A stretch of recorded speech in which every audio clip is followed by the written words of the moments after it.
Let us start our today's lecture. I hope the others will join.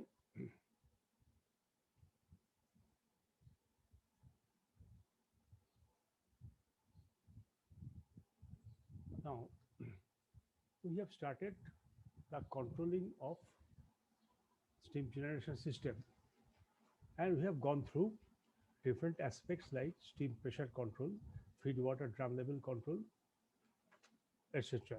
Now, let us go through another one, which is known or defined as steam temperature control. In order to prove what you are doing in the steam power and steam power generation system is you are generating vapor or steam in a specific pressure and a specific temperature. And as we have to control the feed water to enhance the burning of the fuels and enhance the creation of heat, and which is supposed to be distributed in different places, and what should be the most economic process of burning the fuel. Burning the fuel means what should be the amount of air and what should be the amount of feeding of fuel according to the requirement of your design requirement of your particular boiler station. And in the same time, we have to do the feed water, we have to do the air, and we have to do the control of the fuel itself. And everything, after all, doing everything, we have to go through the accurate control of the temperature of superheated vapor. You see, all these students steams are made, all these boilers are run over a superheated vapor, because simply because if you put the temperature of the vapor around 100 degrees centigrade or so, and which changes around as per the pressure, and for with the critical pressure of 221.57 degrees centigrade, we know there must have certain chances of a accumulation of water particles inside the vapor itself, which we should remove, and we should need a complete and pure 100% pure vapor in order to have proper functioning of lateral wise all our tubes, all our heat exchangers, and all our turbines, which may be lower pressure, medium pressure, and higher pressure turbine, because the impinging vapor on the blade will give you power, but impinging water drop on the bed will enhance corrosion or breakage or deterioration in quality or deterioration in power supply from the output itself. So what we have to design, what should be our right, what should be the maximum temperature, and what should be the range of temperature with which we will make the steam. Now, accurate level of superheat temperature is important for efficient power plant operation. This principal variables, accurate control is important for efficient power plant operation. You should accurately control the steam power, steam pressure, and this principal variable affecting the superheat temperatures are the principal variables affecting the superheat temperatures are the furnace temperature, the cleanliness of radiant superheater, temperature of the gas entering the convective superheater, and cleanliness of convective superheater, mass flow rate of the gas through the convective superheater, and feed water temperature, and variant of load in the unit. So many problem points which we are supposed to consider and control. So what is furnace temperature? Furnace temperature, by the proper ignition and boiling and burning of the fuel, we should keep at least a particular specific temperature without which we cannot have the we cannot have our specified superheated temperature of the steam itself. All the radiant pendant supervisor should be clean, means there should not be a deposited of the different minerals coming out of the steam, coming out of the liquid vapor, I mean the water particles in the boiler, and it should be deposited on the surface of the tubes, and it should be properly and regularly cleaned. And the temperature of the gas entering the convective supervisor, the temperature is not high enough. It cannot Temperature is an important for the right convection of the heat from the gas from the burning gases to the to the water or steam flowing through the superheater itself, convective superheater itself. Again, the cleanliness of all these superheaters, like convective super, is also important because all these tubes should be have proper process to clean it at regular interval, maybe during the times of running the plant, maybe during times of closing the plant. And mass flow rate of gas through the convective supervisor. What is the amount of vapor and what is the amount of steam as steam is going through the superheater itself? What is the cubic volume, cubic feet per unit volume of the superheater, or what is the weight per unit set per unit time of flowing of the mass flow of the gases? Next, feed water temperature. We are heating the feed water to a considerable amount for quick and and vaporization, as well as more and more quick and efficient vaporization, as well as more utilization of the heat generated in the furnace to improve the efficiency of the generator itself. And what is the load variation in the entire unit throughout the day? Let's say 24 hours, how much the variations of the load will take place means how much steam you have to supply and with which temperature and pressure and which amount and from when to when and from what is the peak time, what is the minimum, what is the intermediate time, what is the maximum time of duration of a certain level of output. Now, uh, these variables are not interrelated to that extent, especially the cleaning of the or superheaters properly and regularly, but still there is some interrelationship among them, and they are not very simple. Last one, the effect of super load variation of the is superheated temperature is superheat temperature is most important itself. A reduction in steam temperature results in loss of plant efficiency. For example, a drop of about 20 degree in plant temperature results in about 20 degree steam temperature. A reduction in steam temperature results in loss of plant efficiency. That is, drop of about 20 degree steam temperature results in about 20 degree loss in steam temperature results in 100% increase in heat rate. So, what is this? When your load is reduced, your steam temperature is supposed to be which is required is supposed to be less. At your say it's around 20 degrees centigrade drop in supervisor, at you have already made. Already you have run the furnace, already you have produced the heat, but you are not using the heat. So the drop in steam temperature requirement results about at least a percentage of reduction in heat rate, result in reduction in actually percent of increase in heat rate because this is not being used, and rise in temperature the above design results in overheating and failure of the superheated kettle. Or if the steam temperature rises above the design, above the value without any control, then superheater can be damaged, can failure because he cannot take unlimited heat. And different superheater reheaters, etc., their tubes will be definitely liable to break down itself because uh, if the temperature is not controlled, it's ensured with too much higher level than it can carry, it will result in the failure of the supervisor and result in total failure of the plant itself.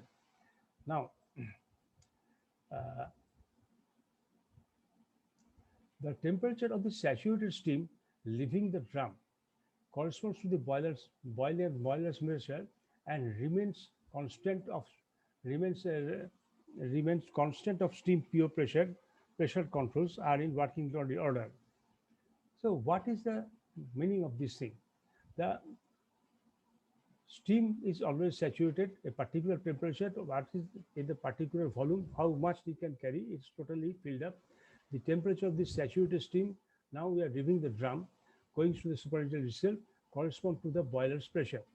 Now, this temperature depends on the boiler pressure we have created or boiler pressure we need. The temperature totally depends on them.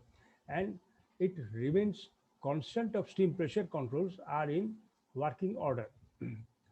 Constant steam pressure control should be, if you can make a constant, so in working order or keep it in working order, the temperature of the saturated fluid will be less. It is a superheated response to load changes, which is need to be corrected itself.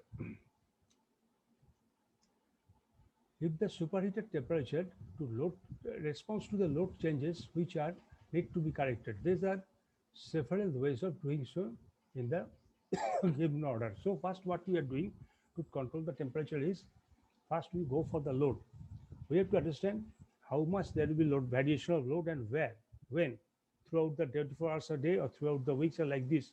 What can be the maximum load occurs and when it is occurs. You note you have to note have the clear cut picture of it close to the actual unit. Now, what do you have to do? If the load is reduced to a certain extent, if you don't respond immediately, say temperature will to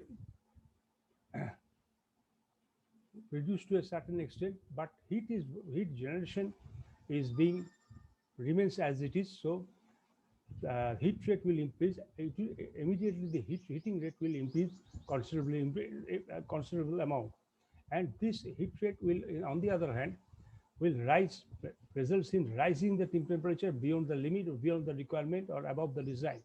This sudden and quick rise in temperature inside the steam, inside this superheater, all these superheater reheaters, etc., will be result in rapid corrosion of the tubes as well as rapid corrosion or breakdown of the work itself, breakdown of the total system itself.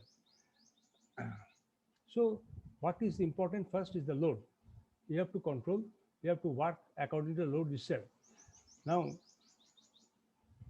the temperature of the cell, another problem is there. A saturated steam is being supplied from the steam drum, which is totally saturated steam. It cannot attack any more frame. And according to the boiler pressure is releasing and remains constant of same pressure controls are in working order. And if you uh, constant of steam are in proper order, just 1 second.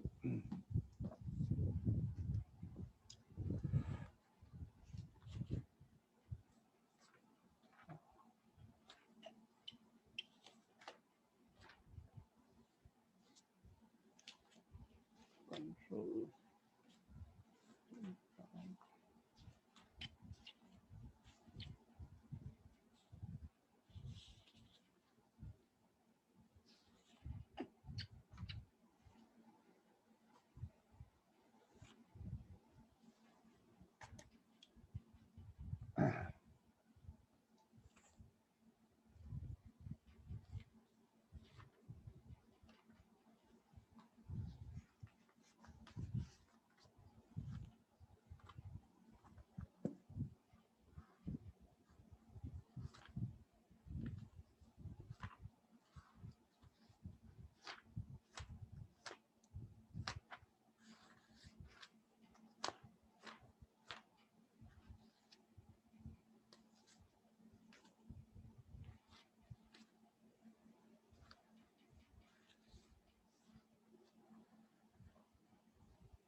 Now, uh, a reduction in steam purpose results in the losses of plant's efficiency. You see, what I told you, a drop of 20% or 1% of the temperature in the saturated steam leaving the drum corresponds to the boiler pressure and remains constant if the steam pressure control are in working order. Remains constant and if the steam pressure controls are in working order of my if the steam pressure control are in working order.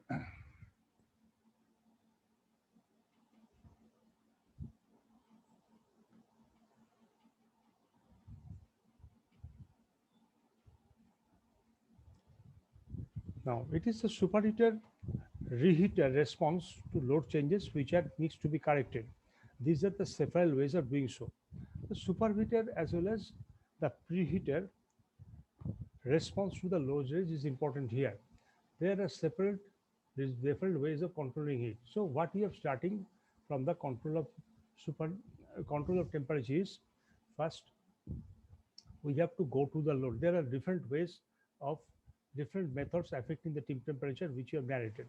Next, we are saying the most important of all of them, there's different reasons of steam temperatures are not exactly interrelated. They are separated, although they are responsible for steam temperature changes. But the most important part is the control of the load.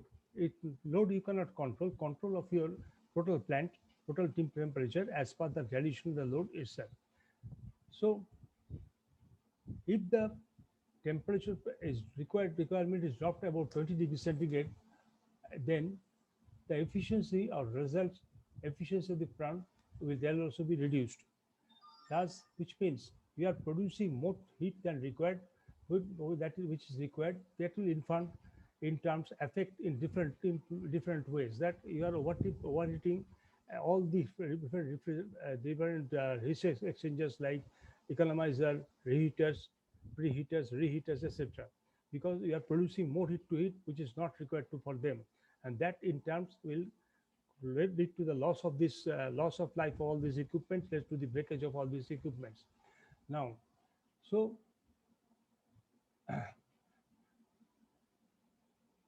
to constant that as per the boiler's pressure, the amount of the temperature of the superheated steam which is coming out of the drum itself will be as per the boiler pressure, and which should remain constant if the steam pressure controls are in working order.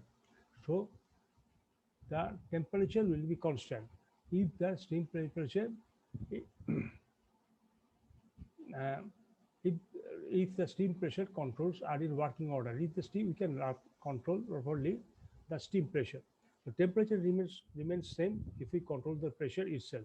So there are different ways of load change as per the load change. So how the superheater responses is to load changes which need to be corrected. There are several ways. The combined radiant convective superheaters. Radiant and convective superheaters are arranged in service to yield a relatively flat final temperature over a wide load range by taking advantage of this operating opposite stream temperature response to the load variation. So what is this? All these radiant superheaters or convective superheaters which you have decided, which you have told, convective superheater, radiant superheater, pendant superheater, etc. Why should arrange in service to get a relatively flat steam temperature over a wide load range. So they are required, they take space, they make supply the springs more or less constant temperature for a big load train, relatively wide load range. So temperature is being controlled by them by they will do it by controlling the supply of the gases to the um, to the tubes of the refrigerators itself. Now, by taking advantage of the opposite steam temperature response to load variation, by opposite steam temperature to response to load variation itself. Mm.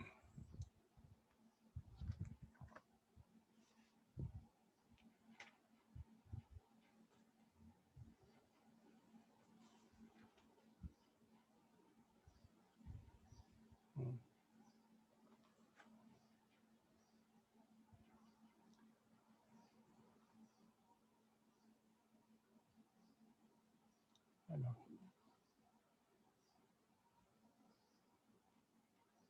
what is this superheating and attemperation? Attemperation. Controlled by attemperation means that steam temperature is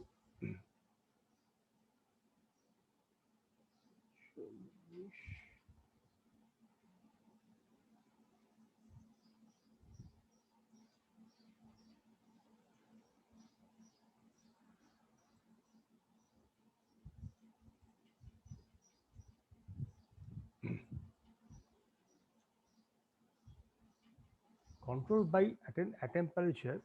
A control by attemperation is means that steam temperature is reduced by removing the energy from the steam itself. So it is very easy. First, to understand what we are supposed to do, you should reduce the reduce the energy from the steam itself.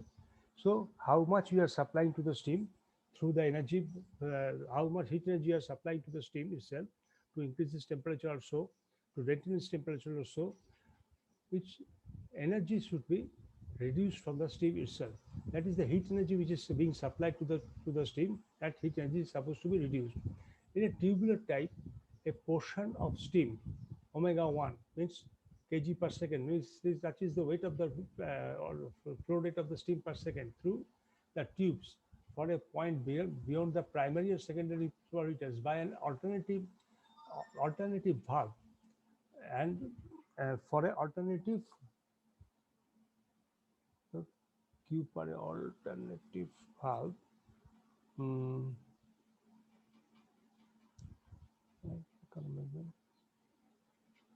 uh, automatic. Uh, what we are doing is, first we have to control the supply of energy of heat energy to steam. How will you do it?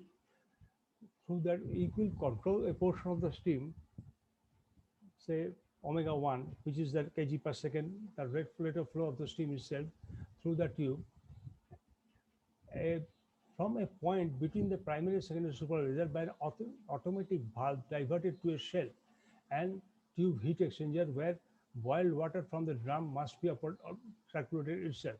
The steam gives up some of the energy to the outer and then fixes and to the primary stream itself. Outer and remains uh, a portion of the tube then to divert the steam and is boiled up the steam waves up to the water and remixes with the primary steam itself. So what we are doing,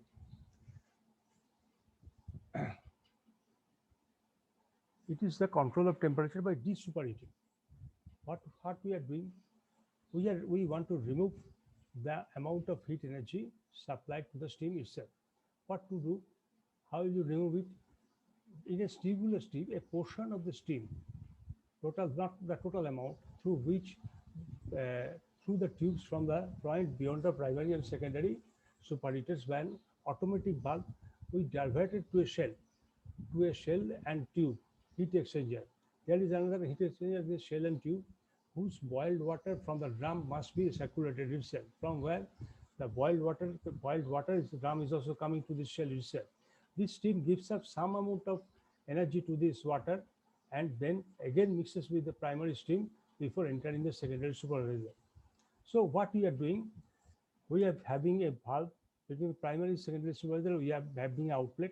From the outlet, some portion of the steam is diverted to the outlet and sent to a drum itself, where it is halfly filled by the boiled water from the main stream, boiled water from the steam drum, and steam is being circulated to this boiled water, and which results in relieving say certain considerable amount of energy to this boiled water, and then go back to the primary stream, go back to the secondary supervisor itself. So we are using a drum, and we are using boiled water inside the drum. We diverted the steam from an automatic valve to the drum.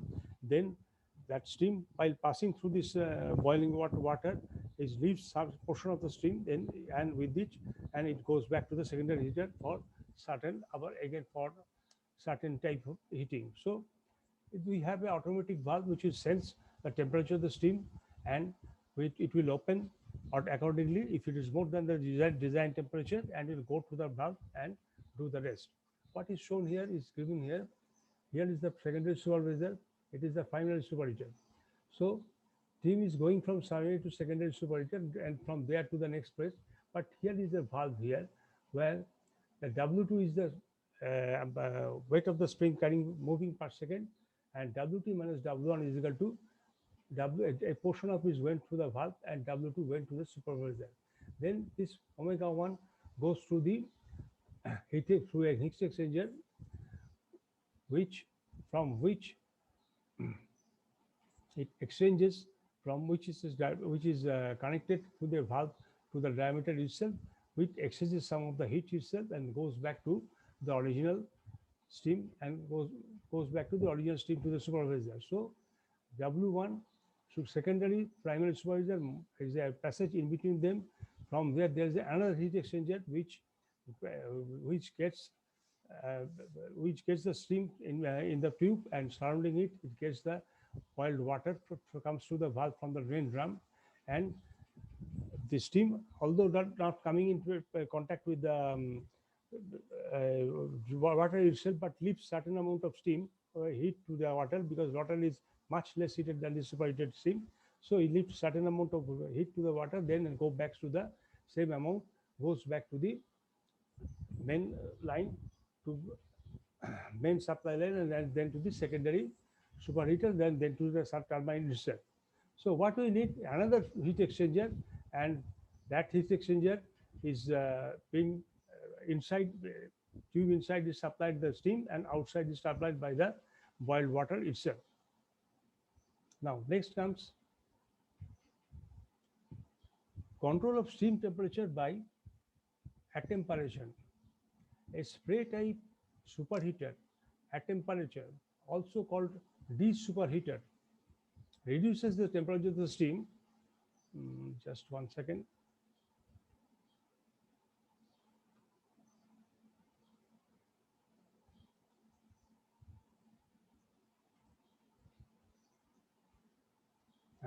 A spray type superheater at temperature, superheater, a spray type at temperature, also called de-superheater, reduces the steam temperature by spraying low temperature water from the boiler drum or economizer exit into the line between the primary and secondary superheater, or radiant and pendant superheater.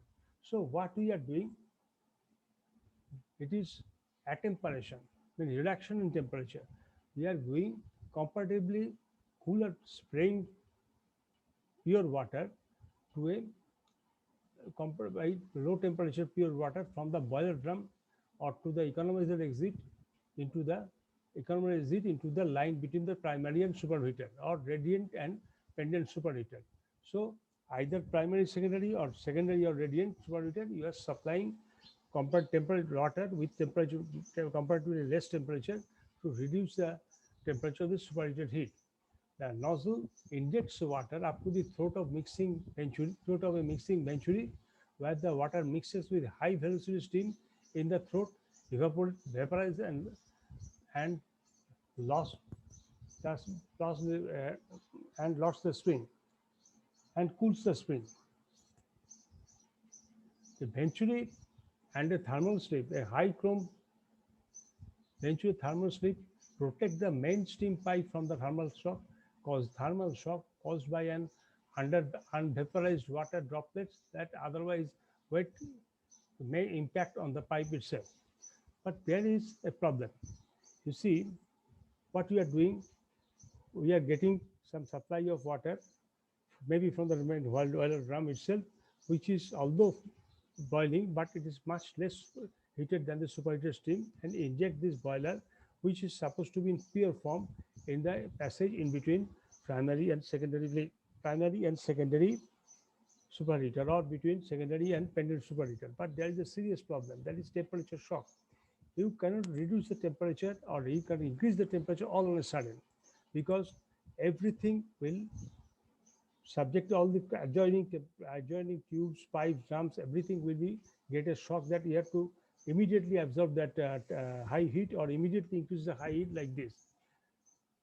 And there is a venturimeter and a thermal strip, a high volume, high chrome strip made of high chromium steel, protect the main steam pipe from the thermal shock.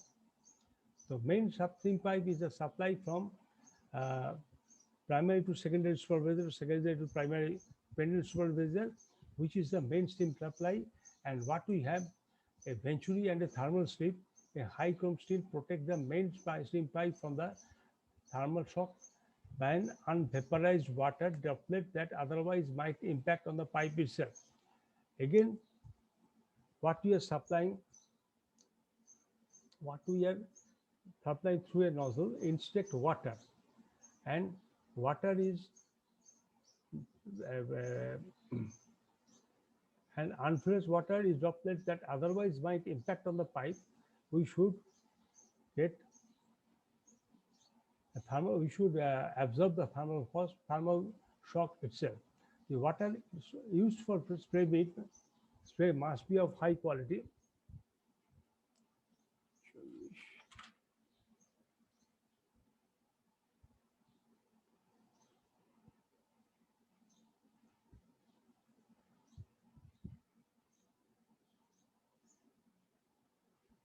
and must be of high quality steam, and no deposits or scale forming a scale are added to the superheater pipes, tubes and turbine blades. All the supply of either the drops of water, real water should be such that it should be pure. Otherwise, this process will create additional possibility of producing deposits which is already there in the radiator pipes or tubes. A spray type supervisor or at temperature quite has been quietly satisfactory in the source in the service itself. What we show is the primary superheater, secondary superheater, and steam is coming through the primary. Steam is coming through the primary superheater, goes through the coils, and then to the spree, went to the spray water booth where water is being sprayed, and uh, specific weight of the steam plus specific weight of the water will come out and goes to the secondary supervisor, and full amount will go out from the secondary supervisor itself. It provides rapid and sensitive means for temperature control by regulating the amount of spray water, steam temperature, and control to produce a flat temperature curve beyond a point. So, what in general, what you are doing, a rapid and sensitive means for temperature control by regarding the amount of spray water, by regulating the amount of spray water, spring temperature, and is to be controlled a flat temperature curve beyond a point. A steam heated from M to N in the prime superheater flows from N to the O in the D superheater by a specific amount, and then entering from the O to P in the secondary superheater itself. So far we have taught, so far we have discussed is how to control the temperature of the steam and why it's required to control.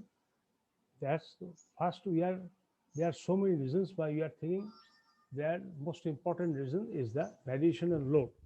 Load is sometimes changing to goes to the in the 24 hours, sometimes goes to the peak, sometimes has an average but lower than the peak, and sometimes much lower than the average, and then again cycle is closed for the day, then again follows the same process in day after day. Sometimes this this load also varies, may not be same everywhere uniform, but we should have a clear chart over what is going on in the load variation point. And this load variation and without any control of the steam generation will produce at least 1% less of the efficiency of the plant itself, because it is if temperature is reduced up to a certain level and but we are producing energy go on and supplying it, so it will first of all your conversion of energy is affected, thus affect your efficiency. There's next all these fumes of fumes will hit the temperature and they all sort of uh, compressor, all sort of heat exchanger, thus corroding inside, corroding or spoiling the tubes. And all next question is all the tubes here, all sort of heat exchanger should be regularly cleaned, so there should not be any scale formed inside. Now we see to control the steam, the best way that control the temperature of the steam, which is having it from entries the primary superheater to the final finally secondary pembed to the final superheater to a constant level values, which is fairly accurate because of change of the load over a maximum period of time. So same temperature can be used, and so you can change the rate accordingly. And if you see you are going closer to the higher and sudden rise in load, then we have to start our pumps, our settings to keep ourselves ready for that. Because if you don't control the supply, ensure the supply of team, that will collapse not only your plant but also the supply system as well. And one problem is, first of all, we can extract certain amount of steam in between primary superheaters by an alternative valve, and this then goes to a super then goes to the steel tube superheaters, whose boiled water from the drum must be circulated. Yes, first we'll remove the heat energy from the steam. How will you do? A portion of the steam through the tubes coming on the from the point between the primary and secondary effluent temperature by an alternative valve diverted to shell.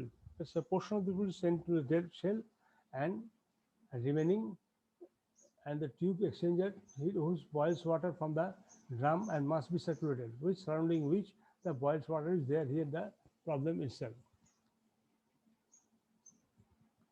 And as the steam is superheated, it controls considerable amount of heat energy from the fuel itself, thus lowering this temperature of the fluid and then sending it to secondary supervisor. Another process is de, attemperation. What we are doing between the space primary and secondary supervisor, we impinge a spray of highly pure water and highly pure and cold water, so that it automatically reduces the temperature of the portion beyond our function itself. Now, another process is that I have told you, just we have to spray from water to do the same.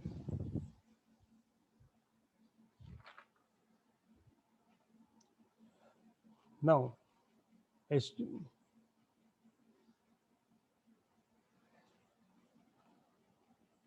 what we see from the picture is said the energy balance of steam at steady state W1HS1, WWHS2 means enthalpy at the point 1 at the end of superheater, enthalpy of the water, the next which is supposed to be equal to the rate of heat flow and rate of heat of flow of steam and rate of heat of water multiplied by RS2,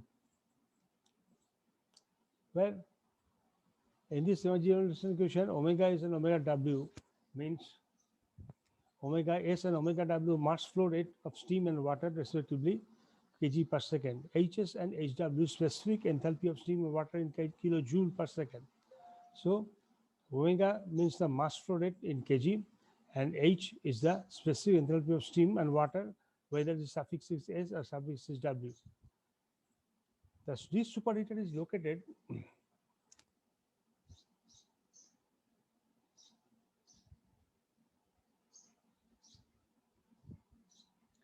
this superheater is located after the last stage superheater. The steam temperature exceeds the maximum diesel demand because attemperation which is harmful.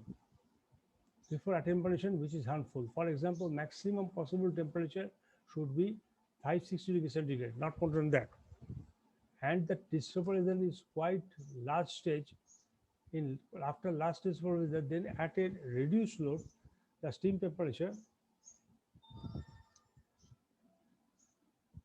at a reduced load, the steam temperature will be